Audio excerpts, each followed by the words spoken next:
Good morning, students. Myself, Professor Pavan Kumar Yadav, from Department of Mechanical Engineering, from SISTEC Gandhinagar. Student, हम यहाँ पर बात कर रहे हैं 7th सेमेस्टर के नए सब्जेक्ट की. मैं आपको सब्जेक्ट का थोड़ा सा ओवरव्यू देना चाह रहा हूँ.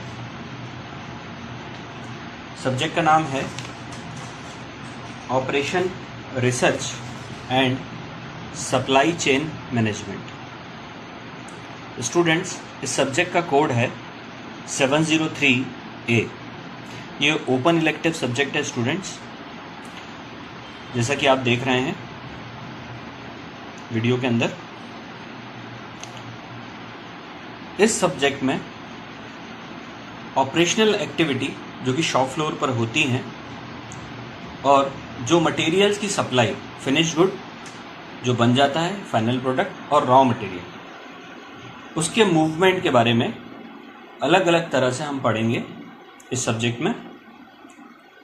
जो बेसिक्स होते हैं जिससे कि ऑप्टिमिलिटी को बढ़ाया जा सके और कॉस्ट एफिशिएंसी को लाया जा सके ऑपरेशनल एक्टिविटी में.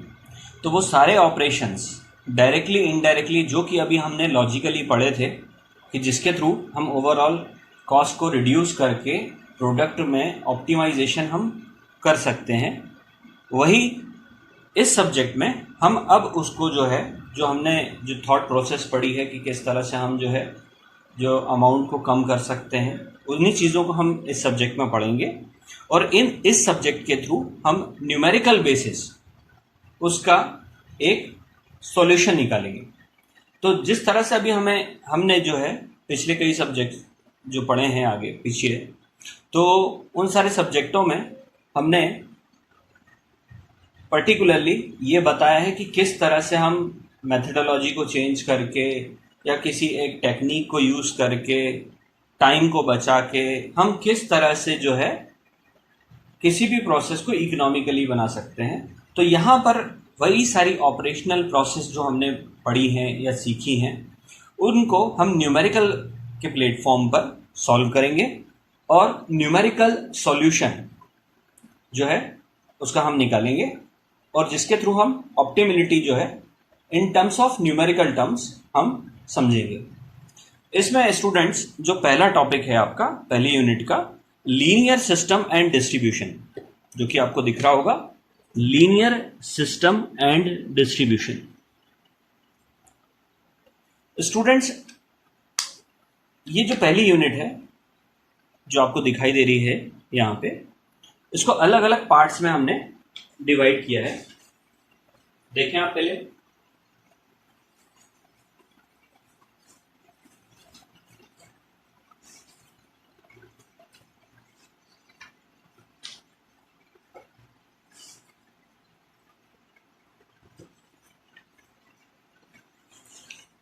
स्टूडेंट्स, जैसा कि आप देख रहे हैं, लीनियर प्रोग्रामिंग इस पर्टिकुलर यूनिट में है.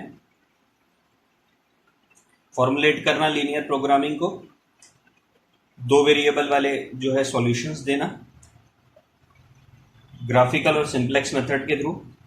ठीक, तो ये एक पार्ट होगा लीनियर प्रोग्रामिंग का जिसके थ्रू हम सॉल्यूशन बनाएंगे. सेकंड वाला पार्ट वो दिखाई दे रहा है आपको, इसी में ट्रांसपोर्टेशन का दिख रहा है. देखें स्टूडेंट्स, और नेक्स्ट असाइनमेंट का आपको दिखाई दे रहा है. यहाँ अलग अलग मेथड्स दे रखे हैं लीनियर प्रोग्रामिंग के, ट्रांसपोर्टेशन असाइनमेंट्स के. तो हम फर्स्ट यूनिट से स्टार्ट करेंगे. देन सेकंड यूनिट आप देख रहे हैं, सप्लाई चेन मैनेजमेंट, SCM. इस यूनिट में आप देखें ध्यान से बेटा.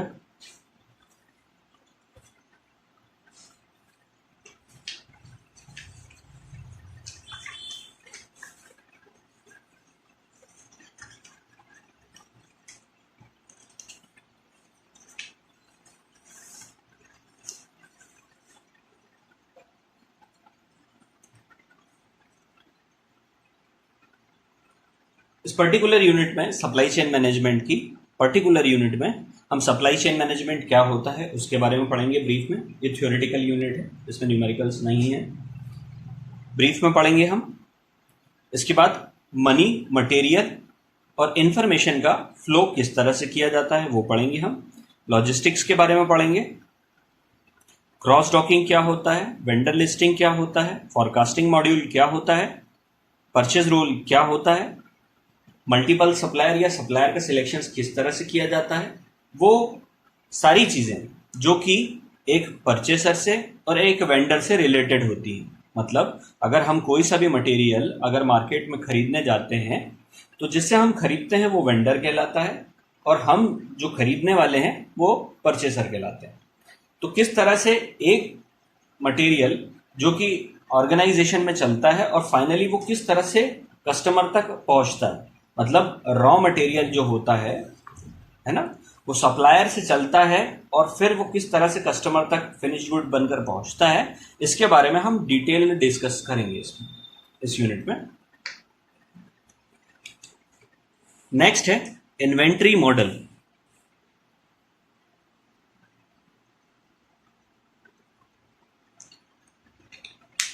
स्टूडेंट्स देखें इसको आप ध्यान से, इन्वेंट्री मॉडल को।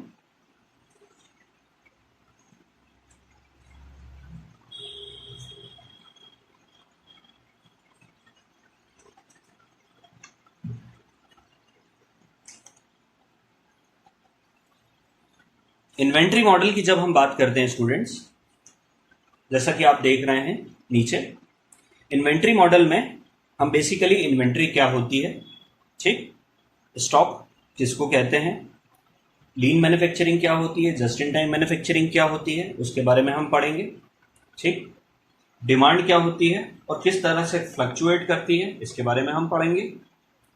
EOQ, इकोनॉमिकल ऑर्डर क्वांटिटी, इस पे बेस्ड न्यूमेरिकल करेंगे स्टूडेंट्स हम।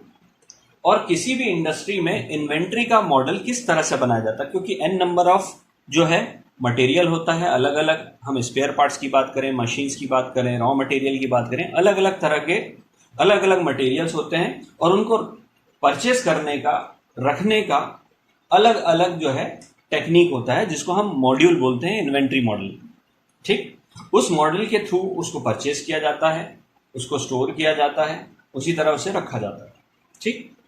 तो इसमें अलग अलग एनालिसिस हैं, ABC, VED और अलग अलग तरह के एनालिसिस हम इसमें पढ़ेंगे। सप्लाई चेन मैनेजमेंट के साथ साथ E-बिजनेस, ठीक, इसके बारे में भी हम पढ़ेंगे। फिर हम जो है किस तरह से लिंक करते हैं मटेरियल रिक्वायरमेंट प्लानिंग को, MRP, और लॉट साइजिंग क्या होता है उसके बारे में पढ़ेंगे, ठीक है स्टूडेंट्स। ये वाला जो पार्ट है इसमें हम, इस पर्टिकुलर पार्ट में हम इन्वेंट्री मॉडल पढ़ेंगे।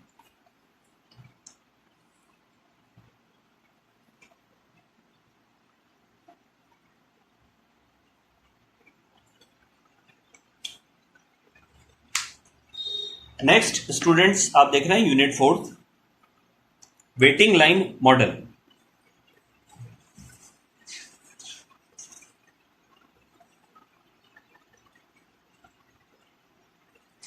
देखें स्टूडेंट्स इसको ध्यान से,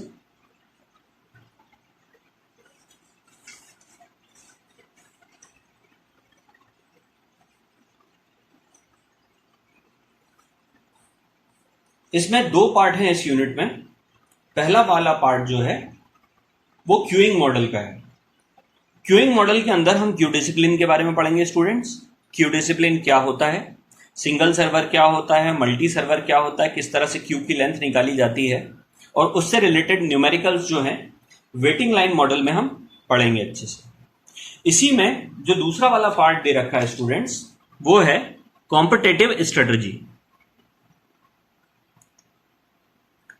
कॉम्पिटिटिव स्ट्रेटजी, इस पर्टिकुलर पार्ट के अंदर हम कॉम्पिटिटिव स्ट्रेटजी पर अलग अलग तरह के न्यूमेरिकल करेंगे, किस तरह से गेम्स में स्ट्रेटजी बनाई जाती है, डिसीजन मेकिंग किस तरह से की जाती है। तो प्लेयर से रिलेटेड ए प्लेयर और बी प्लेयर के अलग अलग टीम होती हैं, अलग अलग टीम्स के अलग अलग प्लेयर्स की क्या स्ट्रेटजीज हैं। जैसे एग्जांपल हम क्रिकेट का ले सकते हैं, बॉलिंग टीम की अलग स्ट्रेटजीज होगी, बैट्समैन टीम की अलग स्ट्रेटजीज होगी जो बैटिंग कर रही है। ठीक है स्टूडेंट्स, उसी तरह हम यहाँ पर मिक्स्ड स्ट्रेटजी और प्योर स्ट्रेटजीज पर बेस्ड न्यूमेरिकल करेंगे। क्लियर है स्टूडेंट्स। इसके बाद नेक्स्ट है 5th यूनिट।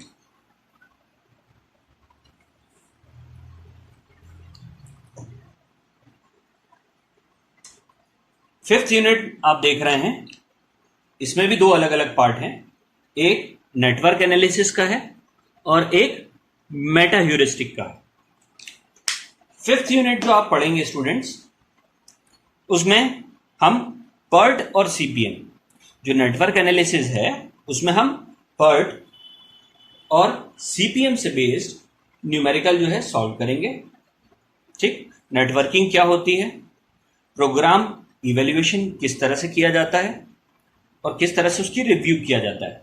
तो अर्लीस्ट और लेटेस्ट टेक्निक क्या होती है, किस तरह से पाथ जो है बनाया जाता है। ठीक है, क्लियर है स्टूडेंट्स।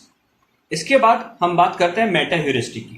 ह्यूरिस्टिक भी एक डिसीजन मेकिंग से रिलेटेड एक पार्ट है। ये पर्टिकुलरली ये जो 5th यूनिट है वो बेसिकली जो है डिसीजन मेकिंग से रिलेटेड 4th और 5th यूनिट आती है। 4th यूनिट का जो बी पार्ट है कॉम्पिटिटिव स्ट्रेटेजी और 5th यूनिट का जो बी पार्ट है मेटा ह्यूरिस्टिक, ये दोनों के दोनों पार्ट जो है कॉम्पिटिटिव स्ट्रेटेजीज के ही पार्ट हैं। ठीक, इसमें हम मेटा ह्यूरिस्टिक एल्गोरिथम को सॉल्व करेंगे।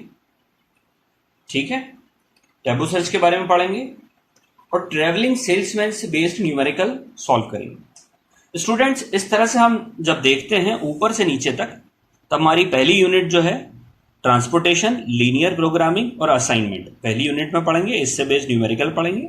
सेकंड वाली यूनिट में ये मैं आपको ओवरव्यू दे रहा हूं पूरे सब्जेक्ट का। सेकंड यूनिट के अंदर हम जो है सप्लाई चेन मैनेजमेंट के बारे में डिटेल्ड स्टडी करेंगे। थर्ड यूनिट में इन्वेंट्री कंट्रोल से रिलेटेड जो ऑर्गेनाइजेशन में इन्वेंट्री होती है उससे बेस्ड न्यूमेरिकल करेंगे। फोर्थ में हम वेटिंग लाइन या क्यू डिसिप्लिन से रिलेटेड जो है न्यूमेरिकल सॉल्व करेंगे। कॉम्पिटेटिव स्ट्रेटजीज में हम गेम थ्योरी से रिलेटेड जितने भी न्यूमेरिकल्स हैं उनको सॉल्व करेंगे। नेटवर्क एनालिसिस में हम पर्ट और सीपीएम से रिलेटेड जितने भी न्यूमेरिकल हैं उनको सॉल्व करेंगे। और मेटा ह्यूरिस्टिक वाला जो पार्ट है उसमें ट्रेवलिंग सेल्समैन के न्यूमेरिकल सॉल्व करेंगे। तो स्टूडेंट्स, देखा जाए तो इन पांचों यूनिट के अंदर जो यूनिट सेकंड है वो थ्योरेटिकल है और यूनिट 5th का जो बी पार्ट है उसमें थोड़ी थ्योरी है और थर्ड यूनिट जो है उसमें भी पार्टली जो है थ्योरी है और पार्टली जो है न्यूमेरिकल है। इस तरह से ये मैंने आपको पूरे सब्जेक्ट का ओवरव्यू दिया है स्टूडेंट्स, देख लें आप। सब्जेक्ट का कोड है ME703A, ये ओपन इलेक्टिव है। सब्जेक्ट का नाम है operation research and supply chain management. Students, अब यहां पर हम फर्स्ट यूनिट जो कि linear system and distribution model है, इससे हम स्टार्ट कर रहे हैं।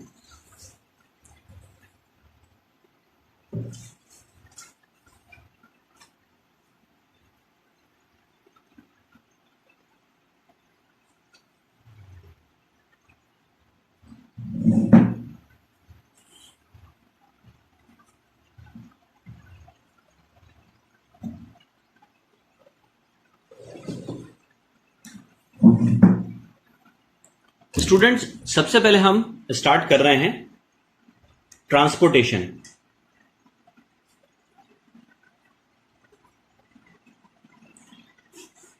ये हमारा पहला टॉपिक है और इसी से रिलेटेड हम न्यूमेरिकल्स जो हैं समझेंगे। सबसे पहले हम ये समझ लेते हैं ट्रांसपोर्टेशन बेसिकली होता क्या है। ट्रांसपोर्टेशन की बात जब भी हम करते हैं तब हम किसी भी मटेरियल को एक पॉइंट से दूसरे पॉइंट तक जो है पहुंचाते हैं। ठीक,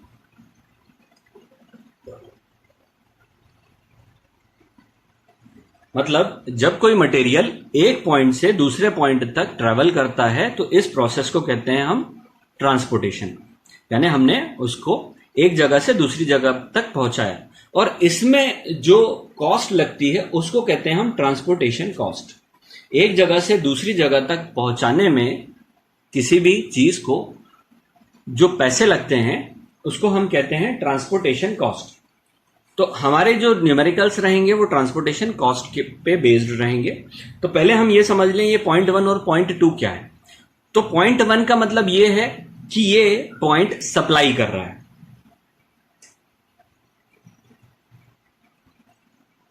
या फिर हम इसको सोर्स भी बोल सकते हैं। तो हम इसको हमेशा एस से डिनोट करेंगे, ये वाला पॉइंट हमेशा एस से डिनोट करेंगे। ये एक सप्लाई सेंटर भी कह सकते हैं हम इसको, या एक सोर्स भी बोल सकते हैं जहां से हमें मटेरियल अवेलेबल है, यहां से हम मटेरियल लेंगे। और दूसरा वाला पार्ट जो है, जो कि अपनी डिमांड को फुलफिल कर रहा है, मतलब वो मटेरियल को लेकर कंज्यूम कर रहा है, तो वो सेकंड वाला पार्ट जो है उसको हम, या सेकंड वाला पॉइंट जो है उसको हम कहेंगे स्टूडेंट्स डिमांड सेंटर। ठीक, या हम डेस्टिनेशन भी बोल सकते हैं। तो हम इसको डी से जो है डिनोट करेंगे। क्लियर है स्टूडेंट्स? तो ट्रांसपोर्टेशन में हमको दो पार्ट दिखाई देंगे, पहला रहेगा सोर्स और दूसरा रहेगा डिमांड। ठीक, या पहला रहेगा सप्लाई और दूसरा रहेगा डेस्टिनेशन। तो सोर्स और डेस्टिनेशन कहें या सप्लाई या डिमांड कहें, अलग अलग बुकों में अलग अलग तरह से एस और डी को एक्सप्लेन किया गया होगा। ठीक है स्टूडेंट्स, तो वहां पर आप कंफ्यूज मत होइएगा। अब यहां पर हम बात करते हैं सोर्स की और डेस्टिनेशन की। जब सोर्स की हम बात करते हैं तो एक सोर्स, सिंगल सोर्स जो है मल्टीपल डिमांड को फुलफिल कर सकता है। एक से ज्यादा डिमांड सेंटर जो है, मान लें अगर एक से ज्यादा डिमांड सेंटर है हमारे पास, तो हम उसकी डिमांड को फुलफिल कर सकते हैं। ठीक, लेकिन सप्लाई सेंटर के पास इतना एम्पल अमाउंट ऑफ क्वांटिटी हो जो कि इसकी क्वांटिटी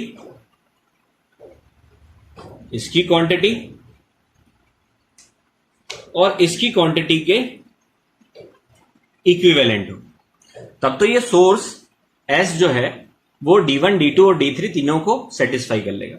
लेकिन अगर ये सोर्स जो है पर्टिकुलरली इसके पास इतनी क्वांटिटी नहीं है, तो डिमांड सेंटर क्या करेगा, दूसरे किसी स्पेसिफिक सोर्स के पास जाएगा और अपनी डिमांड को फुलफिल कर सकता है।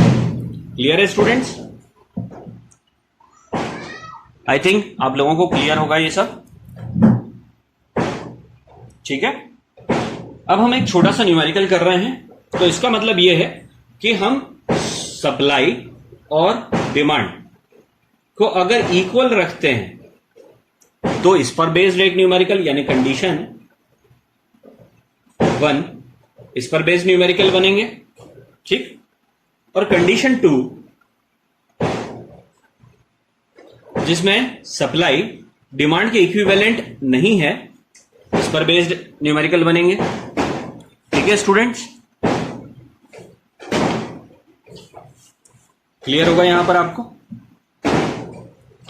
अब यहां पर हम एक छोटा सा न्यूमेरिकल ले रहे हैं स्टूडेंट्स, फटाफट उसको हम सॉल्व करेंगे।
स्टूडेंट्स, यहां पर एक न्यूमेरिकल मैंने आपके सामने लिखा हुआ है, इसको देखकर हम समझेंगे।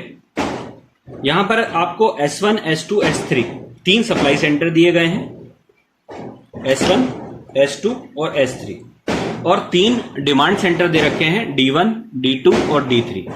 ये तीनों डिमांड सेंटर है। S1 जो है उसकी टोटल सप्लाई 10 है, S2 की टोटल सप्लाई 12 है, S3 की टोटल सप्लाई 8 है। उसी तरह D1 की सप्लाई 6 है, D2 की सप्लाई 11 है, D3 की सप्लाई 13 है। ठीक, सबसे पहले हमें क्या करना है, पहले कंडीशन को वेरीफाई करना है। तो हम सबसे पहले क्या करेंगे, सारे सप्लाई सेंटर को और सारे डिमांड सेंटर को पहले प्लस कर लेंगे। प्लस कर हम देखेंगे 12 प्लस 10 प्लस 8 30, उसी तरह 6 प्लस 11 प्लस 13 30। क्लियर है स्टूडेंट्स? अब यहां पर हम सबसे पहले जो है मेथड अडॉप्ट करेंगे। ये हमारा एक क्वेश्चन फॉर्म हो गया है। अब हम इससे किसी एक मेथड के थ्रू, जो ट्रांसपोर्टेशन के अलग अलग मेथड है, उसके थ्रू हम इसे सॉल्व करेंगे। तो सबसे पहले हम पहला मेथड इस्तेमाल कर रहे हैं। ट्रांसपोर्टेशन के मेथड्स को पहले हम समझ लें।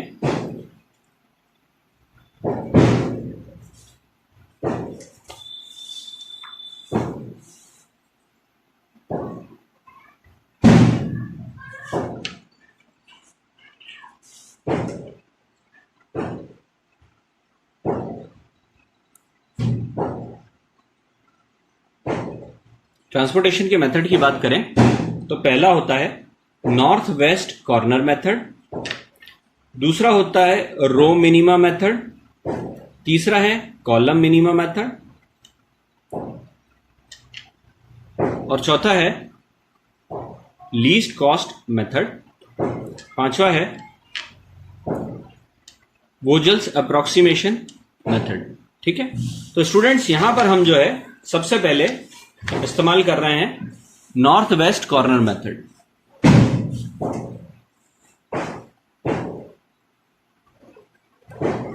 नॉर्थ वेस्ट कॉर्नर मेथड से हम इस न्यूमेरिकल को सॉल्व कर रहे हैं।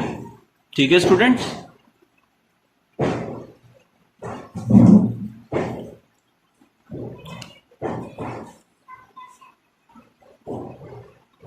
इसमें सबसे पहले हम क्या करेंगे, नॉर्थ वेस्ट कॉर्नर को हम देखेंगे।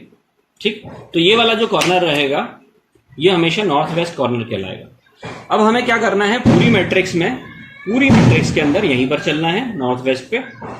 ठीक है, नॉर्थ वेस्ट में अब हम इस पूरी मैट्रिक्स को ले रहे हैं।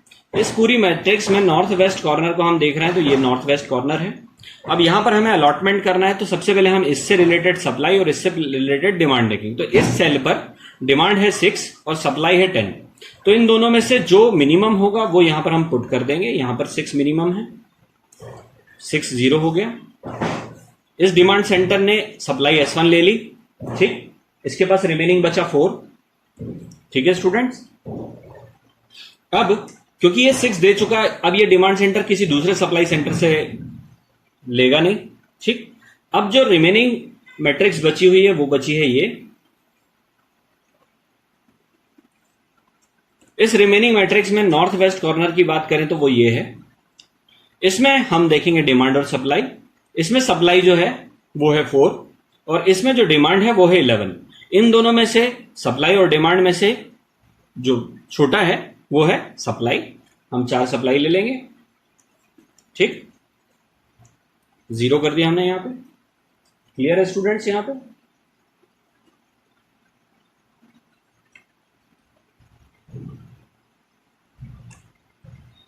अब आप देख रहे हैं कि पहली सप्लाई सेंटर 0 हो चुका है। अब फर्दर ये किसी भी डिमांड सेंटर को सप्लाई नहीं कर पाएगा, ये भी हट गया। देखें आप ध्यान से। अब बचा है इतना मैट्रिक्स। इस मैट्रिक्स के अंदर हमें अलॉटमेंट करना है। इस पर्टिकुलर मैट्रिक्स में ये नॉर्थ वेस्ट कॉर्नर हो गया। इसमें डिमांड D2 है और इसमें सप्लाई S2 है। S2 की सप्लाई 12 है, D2 की सप्लाई 7 है। अब यहां दोनों में से 12 और 7 में 7 मिनिमम है, 7 को यहां पर अलॉट कर दिया हमने। 7 अलॉट हो गया तो ये 0 हो गया, 7 यहां से लेस हो गया, यहां बचा 5। ठीक, 7 देने के बाद ये हो गया 0। अब डिमांड सेंटर D2 क्योंकि उसकी डिमांड फुलफिल हो चुकी है तो किसी दूसरे सप्लाई सेंटर के पास नहीं जाएगा। अब रिमेनिंग अमाउंट हमारे पास ये बचा हुआ है स्टूडेंट्स। इसके अंदर हमारे पास S2 जो है इसमें नॉर्थ वेस्ट जो है वो ये वाला कॉर्नर आया, S2 जो है उसके पास 5 जो है सप्लाई है, और D3 जो है उसको चाहिए 13। अब इन दोनों में से लीस्ट हो गया 5, यहां पर हमने 5 पुट कर दिए, ये 0 हो गया, यहां 5 पुट कर दिया तो यहां 8 हो गया। क्लियर है स्टूडेंट्स? अब 5 पुट करने के बाद फर्दर ये किसी और को सप्लाई नहीं कर सकता, इसको हमने मैट्रिक्स से रिमूव कर दिया। अब हमारे पास पर्टिकुलरली ये पोर्शन बचा हुआ है, इसी को हमने आखिरी में सिलेक्ट कर लिया। अब यहां पर हम देखेंगे सप्लाई S3 है और डिमांड D3 है, 8 और 8 दोनों हैं, यानी यहां सप्लाई और डिमांड की जो हमने बात करी थी कंडीशन 1, इसको ये फुलफिल कर रहा है, जो कि हमने यहां से चेक कर लिया था। क्लियर है स्टूडेंट्स? तो यहां पर हमने 8 को फिल करा, ये 0 हो गया और ये 0 हो गया। ठीक, फिर हमने यहां से इसको कैंसिल आउट कर दिया। ठीक है, इस तरह से हमने नॉर्थ वेस्ट कॉर्नर के थ्रू पूरी मैट्रिक्स को हमने सॉल्व कर दिया। अब हमें निकालना क्या है? हमें निकालना है ट्रांसपोर्टेशन कॉस्ट। ट्रांसपोर्टेशन कॉस्ट की हम जब बात करेंगे, अब जो हमारे पास अलॉटेड सेल हैं सिर्फ हम उन्हीं को कैलकुलेट करेंगे। पहला है 10 into 6 plus 13 into 4 plus 7 into 7 plus 13 into 5 plus 2 into 8। Students, हमने ऐसा किया क्यों? ट्रांसपोर्टेशन कॉस्ट में हमने ऐसा इसलिए किया क्योंकि ये जो सेल के अंदर आपको वैल्यूज दिख रही हैं, ये वैल्यूज जो हैं बेसिकली वो अमाउंट या वो क्वांटिटी है जिसको हमें ट्रांसफर करना है। ठीक, जो कि हम पहले डिस्कस कर चुके हैं, ये अमाउंट या क्वांटिटी है जिसको हमें ट्रांसफर करना है। ठीक है, देख लें पहले एक बार आप अच्छे से इस पूरे न्यूमेरिकल को, कहीं कोई डाउट आ रहा है तो देखें, नोट डाउन करें चीजों को।